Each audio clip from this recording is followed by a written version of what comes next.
Hi guys, and welcome to the Is It Worth It for the T-34-85 Rudy. This is a Tier 6 Russian premium medium tank, although there was a lot of controversy when it was first released, because even though it is considered a Tier 6 Russian premium medium tank, it's actually based on the Polish TV show Three Tank Men and a Dog, which is, as I say, a Polish TV show with a Polish crew. So the fact that this tank ended up as a Russian tank is a little bit controversial. So it's a tank that was made available as part of the Berlin Quartet, or if you were on the EU server, part of the Berlin Trio. This tank is currently not available from the gift shop or from the tech tree, but I have absolutely no doubts it will be made available again in future. And the question we're going to be asking today is, should this tank be made available for purchase in the future?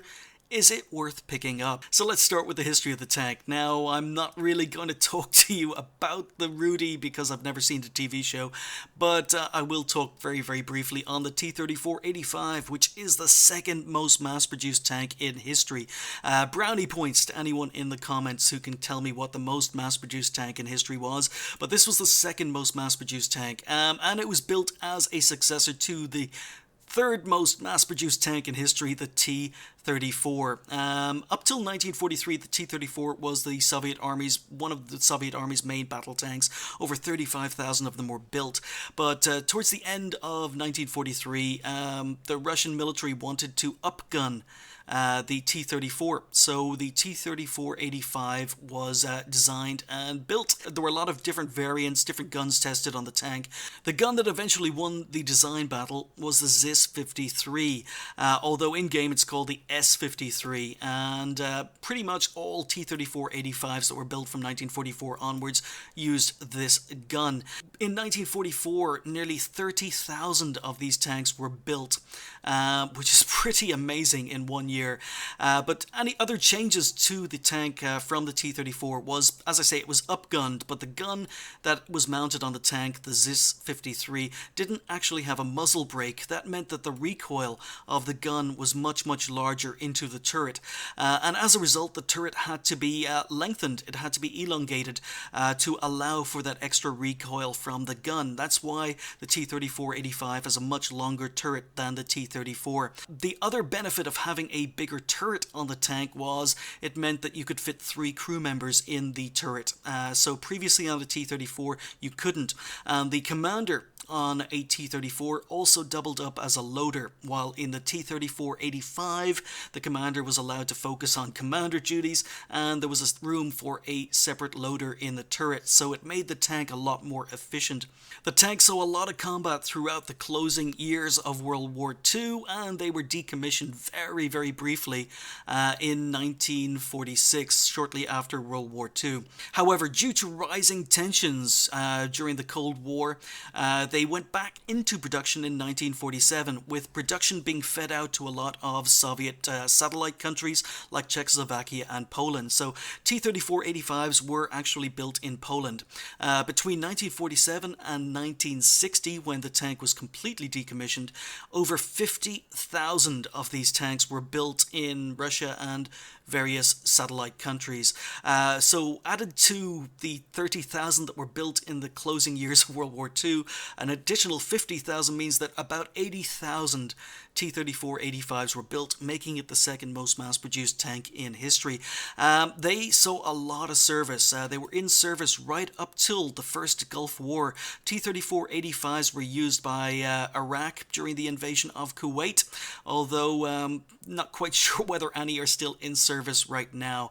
But it is definitely one of the most iconic tanks. So we're going to be comparing the Rudy against all its Tier 6 premium medium tank competitors. Starting with the hit points look very, very average. It's a little bit on the low side for a premium tank. It's got similar hit points to the 85M.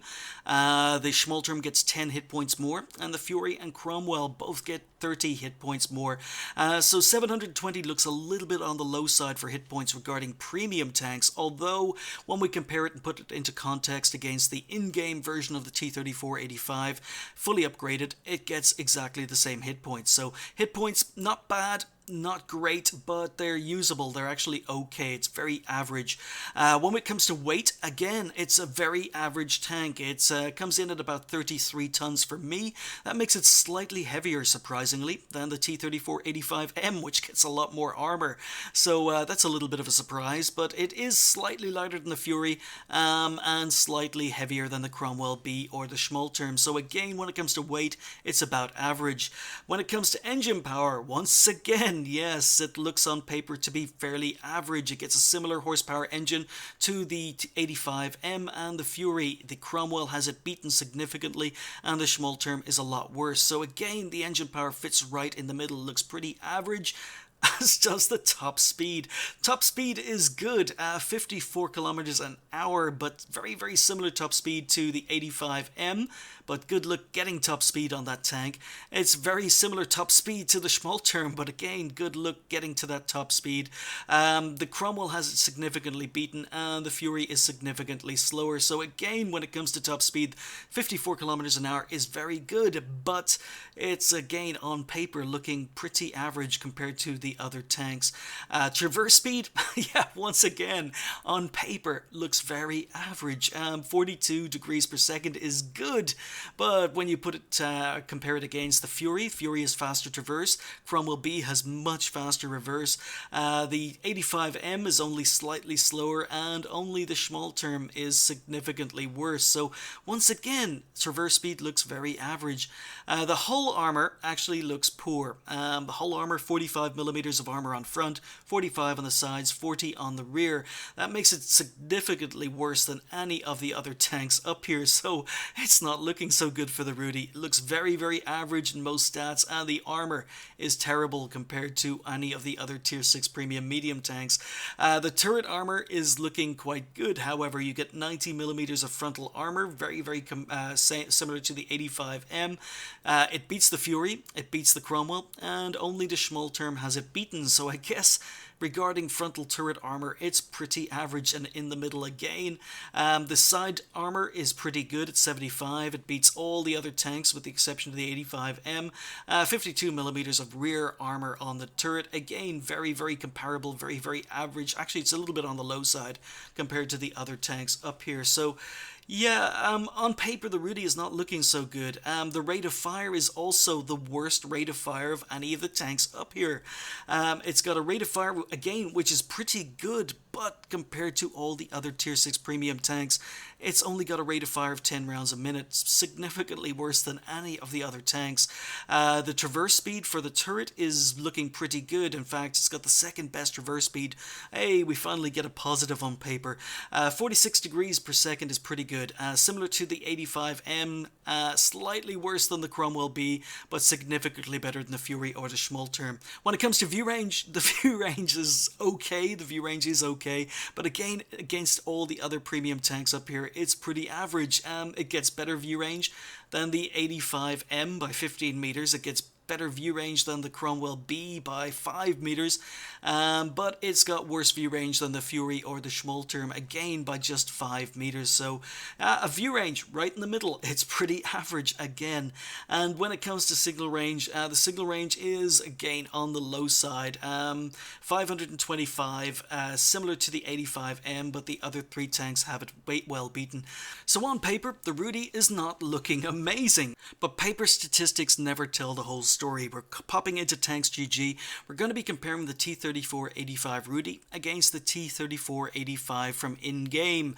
Now, the T-34-85 in-game is okay. I mean, it's a pretty average medium tank. I didn't hate the tank.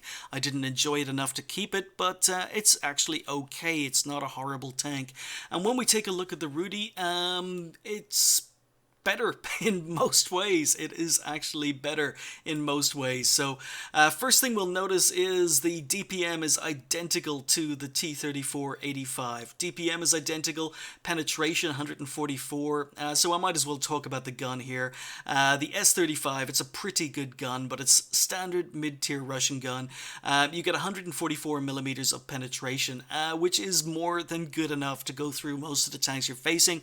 Remember, it's a medium tank. you're expected to flank, you're expected to get side shots and rear shots. So the penetration is okay. 144, identical to the in-game T-34-85. The damage, again, identical. 180 alpha damage, which again is okay on a medium tank. And the rate of fire is 10 rounds a minute, which is identical to the in-game T-34-85. So on paper, the gun looks identical. You get the same DPM, same alpha damage, same penetration, same rate of fire, obviously the same reload. It's exactly the same gun. Shell velocity is exactly the same. And then we come down to the first major change, which is the ammo capacity. The T-34-85 Rudy, or the Rudy, actually carries more ammunition. It has 8 additional shells. The aim time is better than the in-game T-34-85. That's really important when you're in a medium tank, because you're going to be popping out, taking snapshots. The quicker your aim time, the better. So the aim time is better, 2.1 compared to 2.2. And then we come to the turret traverse, which is slightly faster than the in-game tank. Almost unnoticeable, but it is slightly faster. So basically, even though it gets the same gun and it's the final gun, which is pretty good on a premium tank. It gets the same final gun as the in-game version of the tank. It's actually got more ammunition. It aims faster and has slightly faster traverse speed. So the gun is better on the Rudy. The changes don't stop there. Remember our 500 horsepower engine? Well, the T-34-85 in-game gets 600 horsepower, so it gets more engine power, which means the power to weight ratio on the Rudy is much worse. It's 15.5 compared to 17.9, almost 18 on the T-34-85. However, as I say, paper stats don't tell you the whole story. Even though it gets a worse engine and worse horsepower to weight ratio, the ground resistance on the Rudy is absolutely phenomenal. Absolutely amazing ground resistance. 0.86 compared to 1.5 on hard ground, 0.96 compared to 1.25 on medium ground, and 1.73 on soft ground compared to 2.01.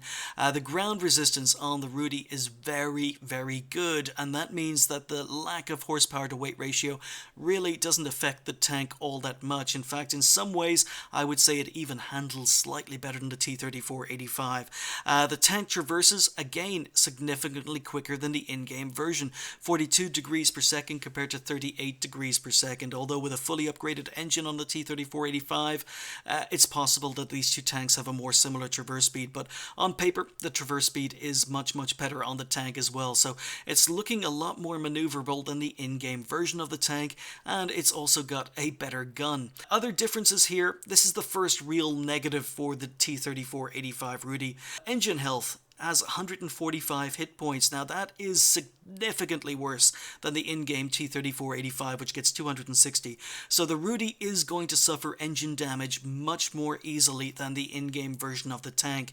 And in addition to the engine possibly being knocked out, you've also got a 15% chance of fire. So the chance of going on fire in a Rudy is higher than it is in the in-game tank, which only has a 12% chance. So yeah, you can get your engine knocked out quicker, and there's more chance of fire if you're driving a Rudy. However, the view range, as you can see here, is better than the in-game version of the tank by 5 meters, and even though all of this is red is good when it comes to the weight, because it means that the Rudy is lighter than the in-game T-34-85, so it actually comes in about a ton lighter, or just over a ton lighter in total weight, due to the modules weighing slightly less. So it's actually a lighter tank with better ground resistance. So even though it doesn't get the same horsepower to weight ratio, it actually moves very, very well. So sticking with tanks GG, and we're going to take a look at this armor. Now on paper, this tank only had 45 millimeters of hull armor. That is absolutely terrible. It's actually worse hull armor than any of the other premium or tier 6 premium medium tanks. But it is angled, it is sloped, it's got that traditional Russian sloping. So you can see here, very, very well sloped frontal armor, and the lower glacis is extremely well sloped. In fact, the lower glacis is better sloped than the upper glacis, and that means the lower glacis is actually better effective armor on this tank. It's 84 millimeters compared to roughly about 70. So 45 millimeters of hull armor, but it's more like 80 and 70 effective armor. Now that's still not great. It's only really going to work against lower tier tanks. So this is a tier 6 tank. It is possible you can see tier 4s in this tank, and Yeah, you're not going to be bouncing very many higher tier tanks or even similar tier tanks with this armor, but it is sloped and sometimes you can get troll bounces, and as I say, the lower glacis is actually more effective than the upper glacis. Now there is a big machine gun port on this tank. You can't really see it here, but what you can see is the effective armor is only 50 millimeters for the machine gun. So if you are in a lower tier tank and you are facing one of these tanks and having problems penning it, just go for the machine gun port. It is only 50 millimeters thick. The side of the tank, again, only 50 millimeters or 45 millimeters of effective armor, but again, because of that sloping, it means that you've got higher effective armor. So the armor is not fantastic. The rear of the tank is pretty poor as well. It's only got roughly about 40 millimeters of rear armor. Again, slightly sloped, but you're not going to be bouncing very many shots. And the rear of the turret is only 50 millimeters of effective armor.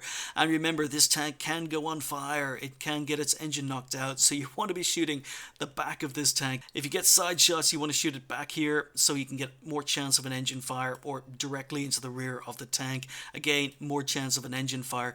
The roof of the tank is absolutely terrible, as per usual. Most tanks are, so RT can hit these things, but the benefit is this is a fast maneuverable tank, so you're going to be playing it on the move, or at least you should be playing it on the move, and you shouldn't be making it easy for RT to be able to hit you.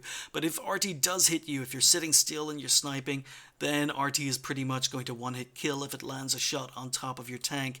Now, while the hull armor on the Rudy is not fantastic, you can actually side scrape. So if we side scrape slightly, angle slightly, we can get up to 140 or 174 millimeters of effective armor. However, another reason you might consider side scraping in this tank is the tracks, because the tracks count as spaced armor. Again, you can see how effective angling is. We get up to 184 millimeters of effective armor, and the result of a shot at this angle is a ricochet. But if we aim at the tracks alone, you can see that the tracks are capable, even though it's not telling me. It used to say oh, there we do. It does say absorbed. Sometimes it'll say ricochet, sometimes it'll say absorbed. So a shot into your tracks at this angle, you can see the result is absorbed. So tracks are spaced armor on the Rudy. So even though the hull armor is not very good, you can make it work. The turret armor is pretty good. It's pretty troll. So you've got a troll gun mantlet. There are higher tier tanks that can pen your gun mantlet, but it is spaced armor. There are some very good effective areas, 202 millimeters around the gun, and it drops down to areas of about 90 millimeters further out. But spaced armor, it can absorb shots. It can be quite troll. Another reason the turret on this tank is troll is you've got these flat areas just to the left and right of the gun mantlet. It is the stock T-34-85 turret. Even though it's got the same armor profile as a fully upgraded T-34-85, it's the stock turret. So you are going to have flat areas left and right of the gun mantlet. That's only about 90 millimeters, 100 millimeters of effective armor.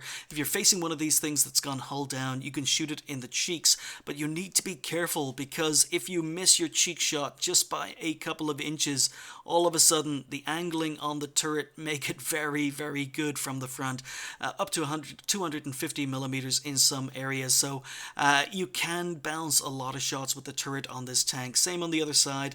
Weak cheek, but if you miss the cheek by a fraction, maybe if you're moving the tank back and forward to make it harder for enemies to hit your cheeks, again, all of a sudden your effective armor much better. So if you can get them to hit here instead of here, then a big difference in armor.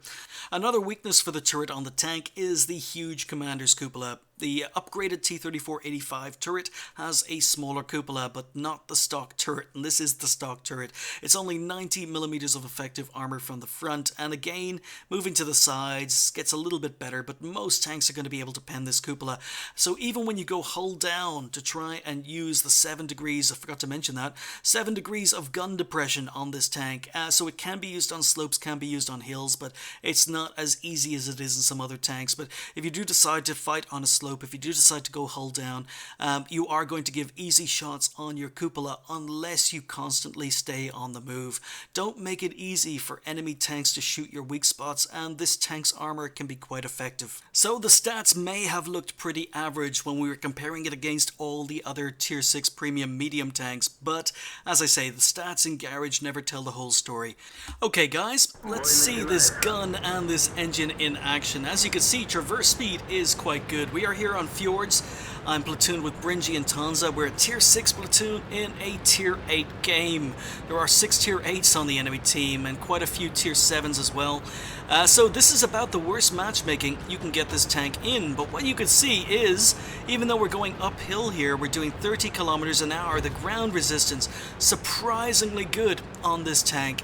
It's surprisingly fast, surprisingly mobile. But if you're going to be running into obstacles, then yes, it's going to slow you down. So it takes a while to build up speed, so if you lose speed going uphill, it takes a long time to build up. The tank is quite good at shooting on the move, forgot to mention that. So yeah, of course I mentioned it and then I missed my shot on the move, but I'm going into the traditional medium tank area up here on the corner. There are 2 arty on the enemy team, but we've gotten up here. Remember, I'm bottom tier in this tank, so want to play aggressively, want to see if we can get some shots here. Gonna try and poke the corner. Okay, T25-2 sitting in the open. Don't know what he's playing at, especially as Artie's in play. That was a bad shot by me. Should have tracked him, and if I tracked him, I would have got 600 assistance damage. So that was a misplay. Should have gone for his tracks instead of the side of his turret. But you can see that the aim time is okay. I find really that the gun handles really well on this tank, but that's what this replay is all about. So again, playing aggressively, staying on the move, switching around. Panther 2 down here on the corner. Now this is a little bit cheap from me. The enemy have killed our Type 62 behind me, so that basically means I'm free to work this corner. So poke down. Now where's this Panther? Panther 2 tier 8 tank, and he's crashed. He has crashed. Well, hey, so free XP, free damage, but very cheap damage and XP here. But what I'm showing you is you can pen the side of a tier 8 medium tank. We can track him, we can pen him. Oh, Artie's going for me. 2 Arties have gone for me, but get one more shot in, and now a T28 prototype has come up. And I have had to use my repair kit, had to repair our tracks because I don't want to deal with the T28 prototype. So I did have another 20 seconds or so to continue working on that Panther, but while RT reloaded, but I had to move because the prototype was advancing. But again, keeping an eye on the minimap, keeping an eye behind me, prototype has moved on, and that means I can poke and start working on the Panther again, who is still crashed. So once again, shot into the side. You could hear the dog bark there, but I was talking over it. But yeah, we're getting track shots. And there we go. So very cheap kill, very cheap 1400 damage to it done to a Panther 2. And that's an Irish fail. It's a real Irish fail. So I've just lost a lot of hit points because I crashed. But what you're seeing here is playing like a medium tank. I've only got 144 millimeters of penetration. And we're advancing and we're flanking. You can see the acceleration on flat ground. We're getting up to 30, 35, getting up to 40 kilometers an hour here. And we flanked this T28 prototype. So once you get to the side and rear of even tier 8 tanks, you can just start putting in damage here. So just moving slightly, reload, and we get the kill. Okay, so there we go. That's 2 tier 8 tanks dead, although one of them was very easily. And again, moving rapidly because Astura has appeared behind me. He's just fired, and you can see just the aim time, even though I haven't enhanced aim time at all. Just turn around, shoot him, because I find the aim time is actually quite good on the tank. Not very many problems. So we move up, and we finish him off for kill number 3. Continuing to advance, I've been spotted. Sarzik has just barked again. Don't know if you guys heard that because I was talking again. But moving forward, 3 tanks left on the enemy team. This is such an easy game. It was such an easy game. One of the easier ace tankers. Oh, just giving away spoiler here. Probably one of the easier ace tankers I've gotten in this tank. But it was a tier 8 game. I was bottom tier. And we're just advancing. Again, playing aggressively. Bringy takes out the FV304, moving forward, 2 tanks left on the enemy team. But you could see the rate of fire, you could see the maneuverability, you could see that this tank has no problems dealing with tier 8s, or even tier 7s when it can get to the side and rear. So, shooting on the move, this tank is quite good at shooting on the move. We get 1 into the Stura, and Bringy gets dirt by Artie. It was a good thing you guys can't hear TeamSpeak, but he wasn't very happy with that. But moving up, just Artie left. I could have loaded up some HE, but decided not to. But this game is over. Very, very easy game.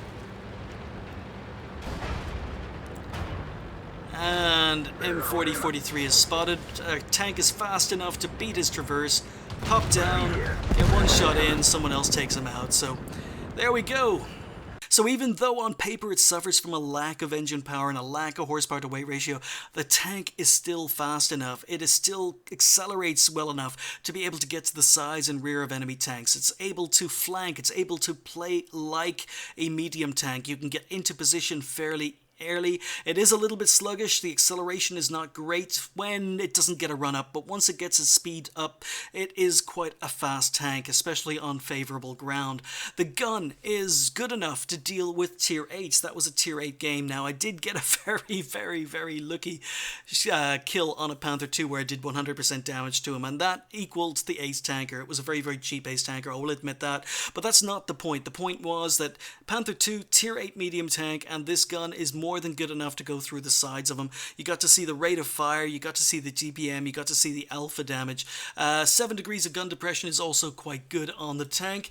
And we finished up with 1372, 2600 damage. So this tank is capable of doing damage. So 16 hits, 16 penetrations, 739 assistance damage. That could have been over 1,000. That could have been 1,200 assistance damage if I'd gone for that track shot in the T25-2 at the beginning, but mistake by me. And 66,000 credits earned in a tier 5 or tier 6 premium tank. So I wasn't firing any premium, didn't need to fire any premium because I was getting to the sides and rear of enemy tanks. You can see that the ammo costs are incredibly cheap on this tank, adding to how good a moneymaker it is. Now remember, this is a tier 6 and it makes as much money as a lot of tier 7 premiums do. So let's talk about crew. One of the most interesting features of this tank is the crew. We've only got 4 crew members. Now that's kind of a surprise because the in-game T-34-85 has 5 crew members. And what's actually happened here is we've lost our radio operator. There is Sarzik, the mascot for the Rudy, sitting in the radio operator slot. Now he can't be removed. He is there all the time. So you're always going to have Sarzik on this tank no matter what crew you put into it. But Sarzik does actually perform a function. He may be taking up the radio operator slot, but he does perform a function. If you've got 6th Sense on this tank, when you get spotted, Sarzik will bark. Now the bark is quite low, I don't hear it all that often.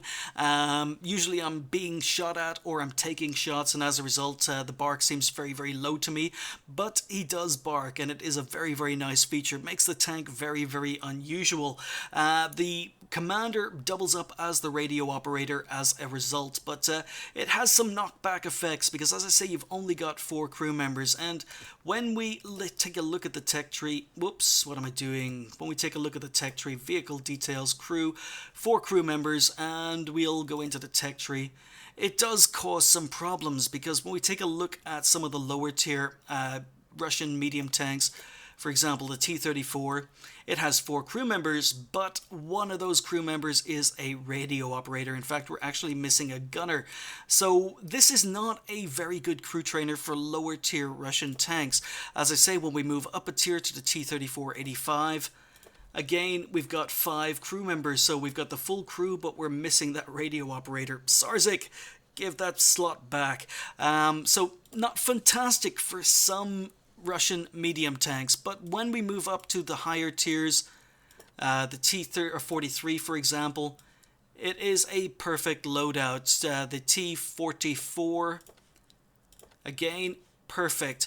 When we look at the higher tier Russian medium tanks, it's got exactly the same crew layout, so you can train your higher tier Russian medium crews in the Rudy. It's only a problem for lower tiers. So really, for any tanks tier 6 and below, it's going to be an issue. You're going to have to need to get extra crew members. You're going to have crew members left over. But once you get past tier 6, move on to tier 7, it is a perfect crew trainer for the Russian mediums. So as a crew trainer, I think it's okay, but it depends on where you are. If you're playing low tier tanks, it's not great. If you're playing higher tier tanks, it's a perfect crew trainer. So really, it's up to you as to where you are on the tech tree. Moving on to equipment. After my recent equipment guide, I hope you guys have a better understanding of why I make my equipment choices on tanks. Now, once again, toolbox, viable if you don't have a 100% crew in here, viable if you don't have a repair skill. If you find yourself taking a lot of damage, toolbox is not going to do the tank any harm. But once your crew reach 100%, once you've got, I've started working on a repair skill, you could take the toolbox off and put on another piece of equipment. It's viable, but it's really up to you. I think there are better pieces of equipment. Filling the tanks with CO2 is okay if you find yourself getting set on fire a lot. Now, personally, I don't. I think this tank's best protection is to stay on the move, avoid getting shot at in the first place.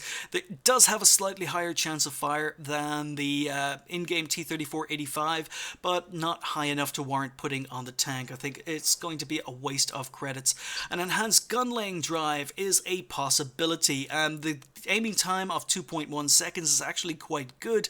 I found I didn't need to enhance the aim time at all on this tank. So if you're having problems with aim time, go ahead, put this on the tank. It's okay. It's a pretty good choice of equipment. But personally, when I'm playing, I don't have issues with my aim time. So I think I went for a different piece of equipment over the gun laying drive. But as per always, the choice is up to you. Cyclone filter to improve your engine durability. Again, to improve those hit points, you only get 150 hidden hit points on your engine. That would give you up to 275 hit points.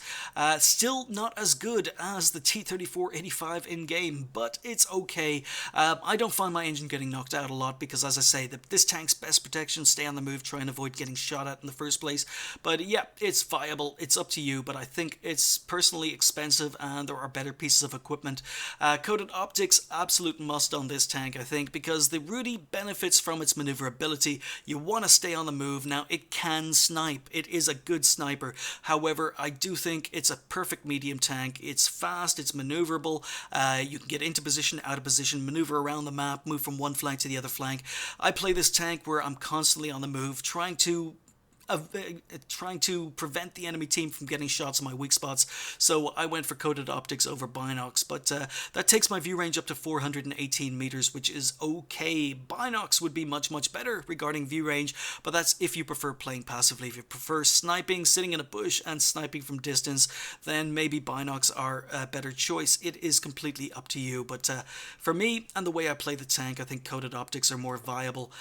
Medium caliber gun rammer, covered this in the equipment guide. 10% to DPM is 10% faster loading time. It's just awesome. You have to have it on pretty much most tanks. I really can't think of any tank that doesn't benefit from having a gun rammer on it. So absolute viable. Have to put it on the tank. Medium caliber spall or medium spall liner, a complete waste of time on this tank. Very few tanks do I recommend spall liners on it. I went into a lot more detail about spall liners in my equipment guide, so there you go. It's only going to protect you against HE splash damage. This tank doesn't have a lot of armor. It only has 45mm of hull armor. A KV2 is going to one-hit kill you if it pens your hull anyway. So medium caliber spall liner I think is a waste of time on the tank. The roof of the tank is very weak as well. If RT hits you directly, it's going to be a one-hit kill regardless of whether or not you have a spall liner on the tank. So I think there are much better pieces of equipment. Wet ammo rack, I don't find myself getting ammo racked very much in this tank. Very rarely. I can't even remember an instance of getting ammo racked, so it's a waste of time. I think there are better pieces of equipment. Improved vents I went for over the gun laying drive, simply because I wasn't having any problems. Whatsoever with the aim time. So improved vents helps the aim time a little bit anyway, but it also helps the maneuverability, it helps the acceleration, it helps everything about the tank, the traverse speed. So again, if there was one piece of equipment to remove and replace, it would probably be vents, but I like having vents on the tank, so that's just me. Choices are always up to you.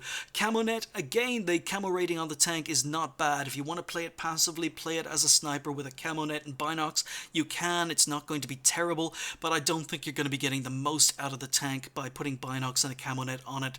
It's a fast, mobile, medium tank, needs to be played quite aggressively. It's got a nice gun, nice maneuverability, and binocs and camo net need you to be sitting still. And when you're sitting still, the armor really isn't good enough. RT can, as I say, one-hit kill you. You don't like taking damage in this tank because, as I say, you don't have a lot of armor. Enhanced suspension, complete waste of time on this tank. The tank is fast, but it's not fast enough to be tracking yourself while you're driving around the place. So as per usual, the choices are always up to you. I think this one is kind of a waste of credits and time. Much better pieces of equipment to put on the tank. Okay guys, time for the overview game, a game where I show you as many strengths and weaknesses of whatever tank I'm reviewing in one replay. I think this is a pretty good one. This was a pretty intense, exciting game for the Rudy. We are here on Prokhorovka. It's a standard game, and again, we're not top tier. So we're tier 6s. I'm platooned with Bringy and Sergeant Moose Teats, or Moose. We're tier 6s in a tier 7 game. 3 tier 7s on the enemy team, and Artie in play. So what you can see, first of all, is the acceleration. We got up to 53 kilometers an hour. We actually reached our top speed right there for a moment. And once this tank gets up to speed, it's quite fast. So I'm doing the traditional medium tank thing. So, you know, what you normally see is Russian tanks wouldn't normally come up here because they don't have the, or Russian medium tanks wouldn't normally work the mid-ridge because they don't have the gun depression. Not really. They can do it, but it's a little bit more difficult. But because this tank has 7 degrees of gun depression compared to the usual 6 or 5, you can actually work mid-ridge.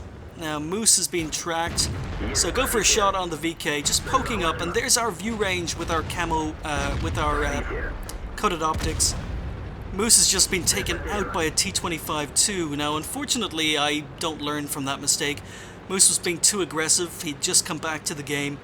But we're just poking the ridge, working the ridge. I decide to move away from the 1-line, 1-2 lines because our tanks have pretty much abandoned it. We don't have any tanks on the 1-2 lines, but there are lots of tanks here in the middle, and as I say, Artie's in play, so just trying to get spots for our team. That's going to become a lot more important the later the game gets, so because we don't have anyone on the 1-2 lines, I'm kind of trying to push over, see whether or not we can spot anyone on the 1-2s. There's a KV-2. And again, 7 degrees of gun depression allows me to poke the ridge, get one shot in, fall back, and okay, no incoming fire. So let's see if we can get away with that again. So, oh, never mind, never mind. So what we've just done is we exposed ourselves. We were still spotted. We've taken a hit in the side of the turret, just under the turret ring, and my commander's been knocked out. So I mentioned earlier in the review, there are 3 crew members in the turret of the Rudy, and that means if you get shot in the turret, there's a good chance crew members are going to die. So I've just lost nearly 270 hit points to a T-25-2. So 720 hit points, it's okay on a tier 6 medium tank, but you do find yourself losing hit points pretty quickly if you're careless. And I got a little bit too greedy, decided to poke the ridge again, was still spotted, hadn't dropped off radar, and took a hit.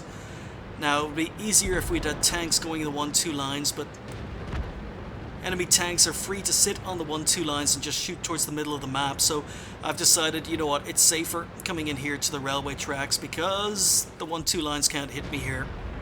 So again, just poking up, trying to get the gun depression to hit the KV-2, risk it, take a shot, no, don't manage to get a shot in. So we're just playing this like a medium tank. Moving up, trying to get spots for our team, trying to get snapshots in where we are, or when we can, and you'll notice I'm constantly on the move. I never stop. Constantly on the move to try and get back into cover, make it hard for Artie. And we could just poke up, get a shot into the KV-2, and again I was already retreating. AMX misses a shot in my cupola because we were on the move. So IS-2 on the hill just took out our T-50, and that means he's dangerous. He is dangerous, and trying to pen this guy from the front for this gun, difficult. There's that 144mm of penetration. Go for a blind shot, no idea whether or not it went in. But we're losing 4-6 right now. Scratch that, we're losing 4-7 right now. This game was a lot of hard work. A lot of hard work to try and get anything out of this game. So just again, just trying to be careful. IS-2 takes out our T-25-2. Moving up, using the 7 degrees of gun depression, using the slope to increase my gun depression. Oh, and a 12T. So we get one shot in and actually don't track him. But bounce, yep. Again, sometimes the penetration on the gun lets you down, but not very often. Missed a kill shot in an AMX 12T. Hit his gun mantlet, I believe. But yeah, we're now losing 5-9. So the enemy team still have 3 tier 7s. We only have 2, or we only have 1. And there we go. That was an easy shot, side of an AMX M445, and the shot bounces.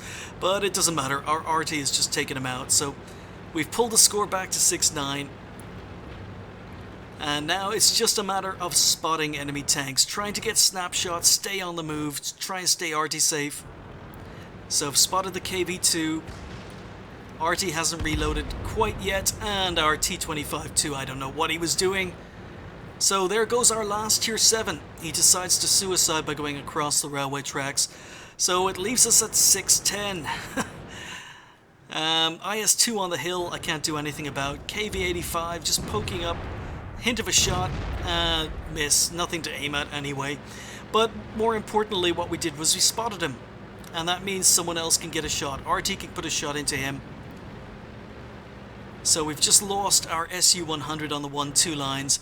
So really, things are looking pretty bad now. The score is 7-11.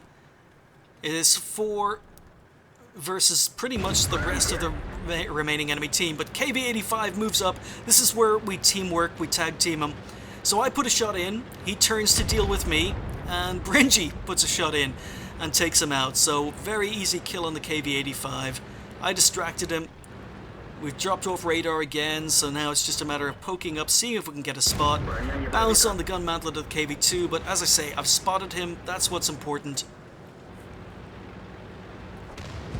And unfortunately, our RT misses him. Oh. So because there are so few tanks left on our team, now RT is starting to go focus on me. But because we were on the move, because we weren't making it easy, he misses that shot. And again, just poking up. This guy's a one-hit kill. Scores 8-11. Oh, and IS-2 on the hill. Now, I've got side shots, so this gun, as I say, trying to pen this guy from the front, problems. Penning him in the side. I have no idea where that shot went, but penning him in the side, much easier for this gun. And there we go, there's kill number 1. Believe it or not, that's my first kill of the game. But pulling it back, we're now 4 versus 6. And I've just spotted the KV-2, that's the important spot. So RT should have reloaded, falling back, and there we go. So using our RT to the best of our ability, AMX-12T moves down. He's a one-hit kill. Difficult shot, and the shot goes high. Oh, timed, led the target but went high. Bringy is able to take him out though. And now T-25-2, we finally get some revenge from that early hit he put into us. Okay, but it is now 4 versus 4. It was looking very, very dodgy for a while. But what I reckon now is the T-25-2 is down on the 1-2 lines. The SU-100Y has not been spotted yet, but he's gotten 2 kills. There's just RT and a T-34 that haven't been spotted.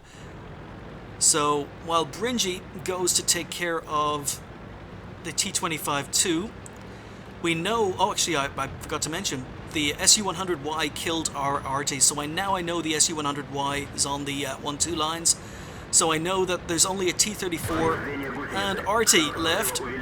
And there we go. This guy's been sitting in that bush for the entire game. We just bounce the T-34, we angle, bounce again, get one shot in the move, miss another shot in the move. He tracks me, which actually probably saves my life because RT just misses me. You can see the traverse speed of the tank here. Turret traverse is good, the hull traverse is good. We were able to prevent that guy from circling us.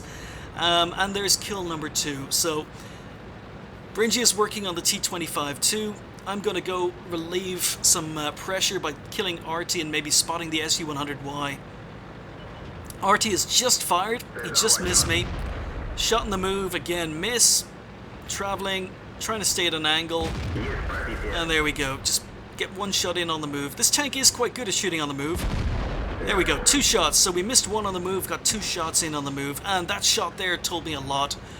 Someone just shot the building, so I know the SU-100Y is now focused on me. I've communicated to Bringy. SU-100Y is somewhere around D2, so I'm just going to go look for spots, and we're going to double team him. One of us is going to distract him, and the other is going to shoot him, but he always moved back, and he's not looking my way. And this is a mistake by me, because he wasn't looking my way, and I thought I'd have enough speed to get to his side and rear, but the traverse speed on the SU-100Y was just too good, much better than I gave it credit for. He left me on 5 hit points, almost killed me, but it doesn't matter because Bringy was able to kill him while he was distracted with me. So only finished up with 3 kills and just short of 3k damage. So that game was a lot of hard work. Really thought we'd lost it at a couple of points there, but we pulled it out. We ended up getting a win, and it was another ace tanker in the Rudy. And this one was probably a much better example of what this tank can do. You got to see the gun depression. 7 degrees of gun depression is quite good, but sometimes you need to use terrain features to try and get that a little bit more out of the gun depression. But it does mean you can fight on hills. It does mean you can fight on ridges.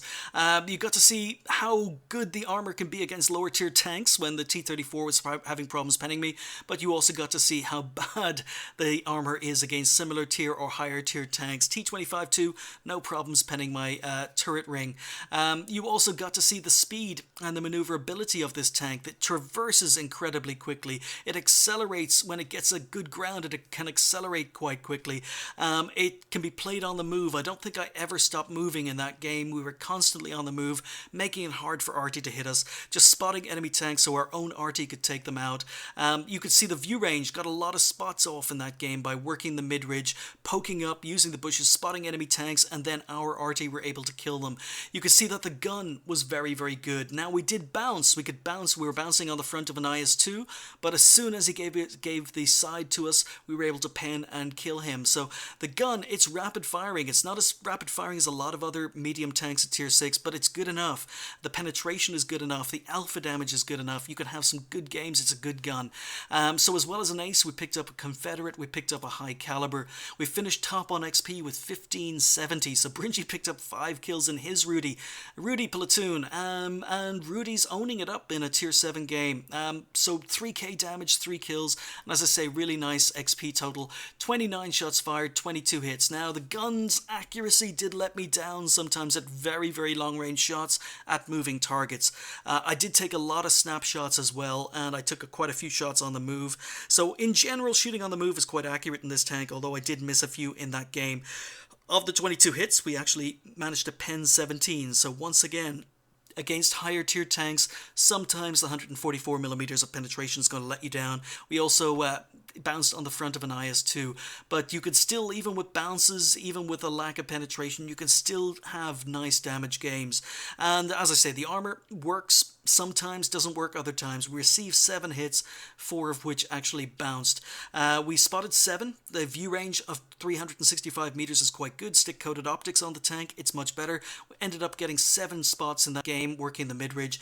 Damage 10, destroyed 3, and did 1811 assistance damage. And a lot of that was down to the coated optics, just poking the ridge, spotting enemy tanks, letting friendlies kill them.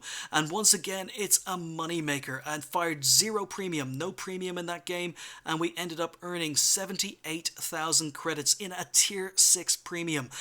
Okay folks, time to sum up. Should the T-34-85 Rudy appear in the gift shop in the future? Is it worth picking up? Well, on paper, it looks very average. It really does look very average. There's nothing that really stands out here. Compared to other tier 6 premium medium tanks, the stats are pretty average, even bad in some areas.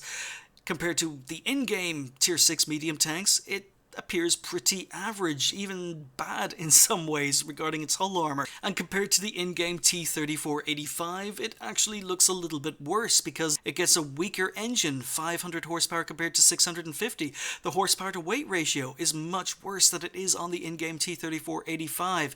The traverse speed might be better, the turret traverse might be better, but once again, signal range worse than the in-game T-34-85. The view range slightly better at 5 meters. The gun is identical identical, performs exactly the same way, but that's actually a positive because this is a premium tank.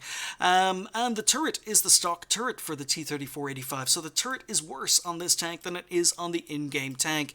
So yeah, it's pretty much, on paper, looks like a slightly worse version in most ways to the in-game T-34-85. But yeah, once again, that doesn't tell the whole story, because the hidden stats, the soft stats of this tank are what makes the tank much, much better.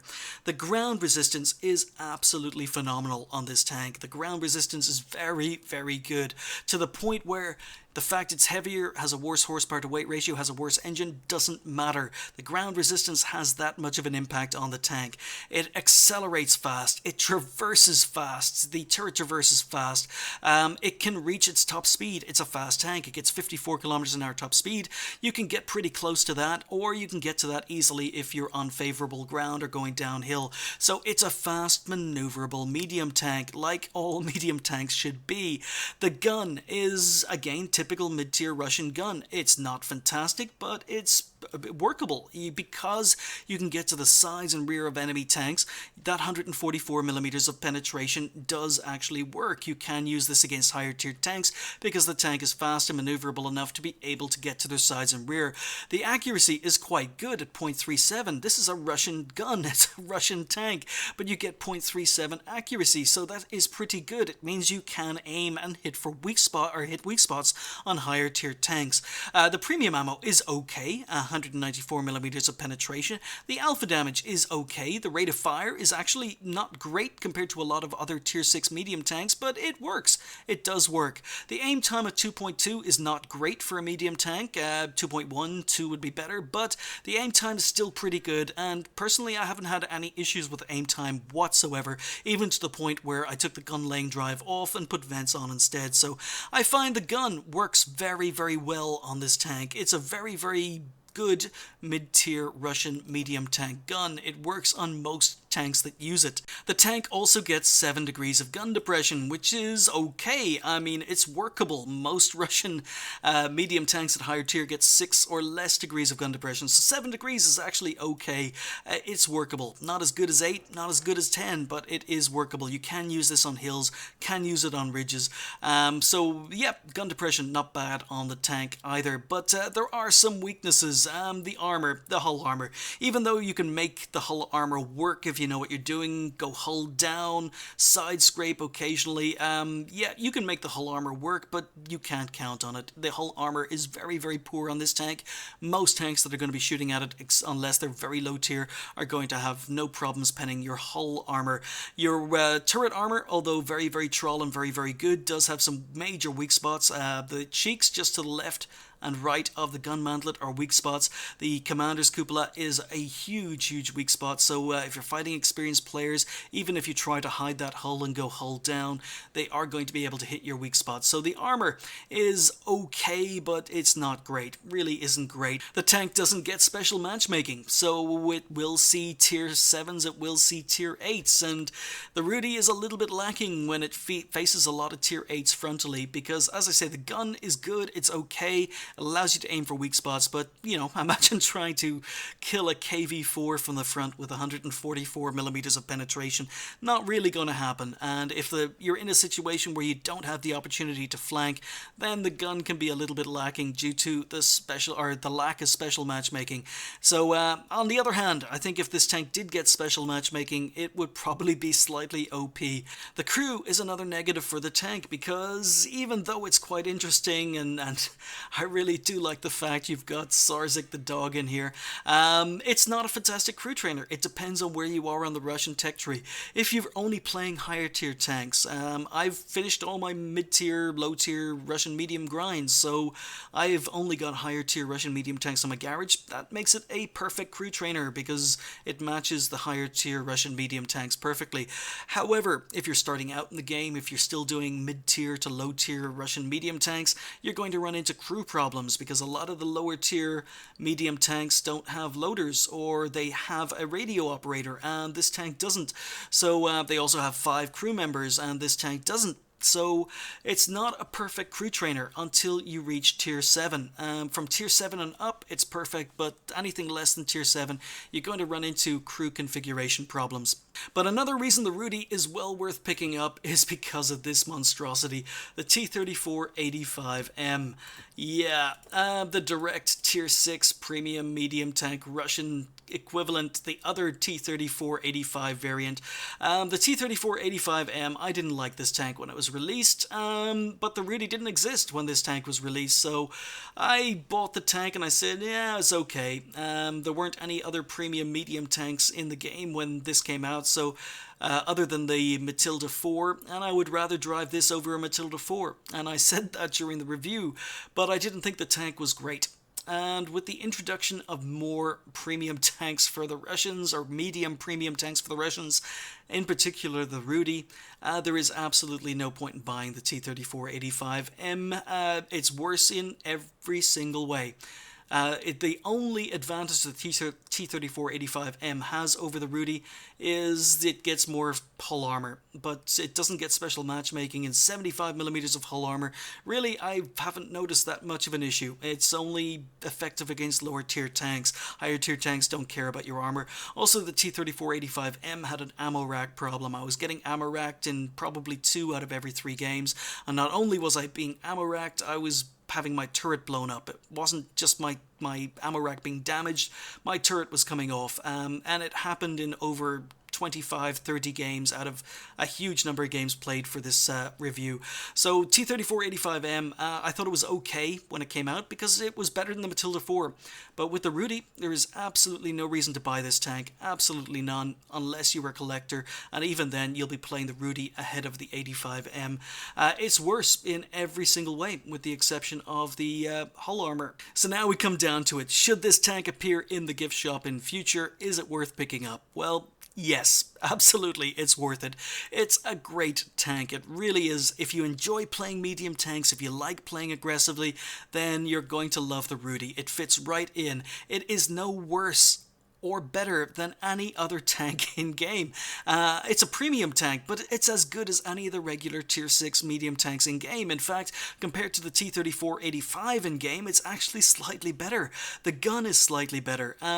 So yeah, it's a very, very competitive tank, but it's a premium tank, so you're going to be earning credits in it, and you're going to be training up crew members. So it's a premium tank. It's one of these premium tanks that's as good as any in-game tank, but with all the benefits of being a premium. And once again, if you're not quite sure about whether or not this tank would suit you or whether or not you'd like this tank, it's very, very easy.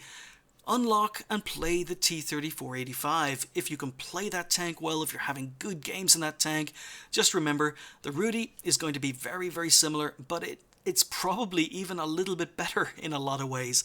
But it's a very, very competitive premium tank, and that's why I like it. I love my Rudy, and it's worth it. Definitely, guys, it is worth it. So should it appear in the gift shop, I can't recommend it enough. Thanks for watching. I'll see you next time.